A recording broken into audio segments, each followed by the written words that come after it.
yo'lovchilar hamda turistik safarlar, bog'cha va maktab yo'nalishidagilar uchun Photon brendidan VFCS 2 modelini tanishtirib o'tamiz. Hop, tashqi ko'rinishiga keladigan bo'lsak, uzunligi 540 ga, eniga 190, balandligi 220.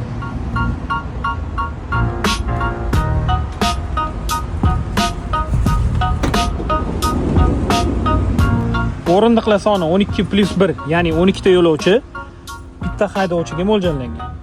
Qulayliklariga keladigan bo'lsak, rullari gidravlika, senter zamok bo'ladi. Konditsioner, elektronniy oyna ko'targichli, haydovchi va yo'lovchilar uchun alohida sovutish va isitish tizimlari mavjud.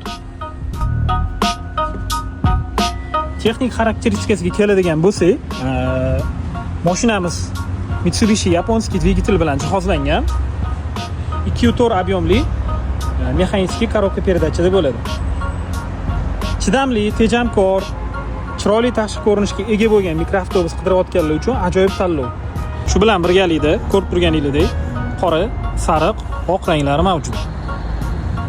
Oqini ko'pchilik yo'lovchilar tashishga olishadi. Saruni bog'cha va maktab yo'nalishida harakatlanish uchun juda ham qulay. Qorasi turistik safarlar uchun mo'ljallangan. Maxsus taklif katta va kichik biznes egalari uchun ushbu modelimizni olib borib prezentatsiya qilib berishimiz mumkin. Biz bilan bog'lanish uchun quyidagi raqamlarga aloqaga chiqing.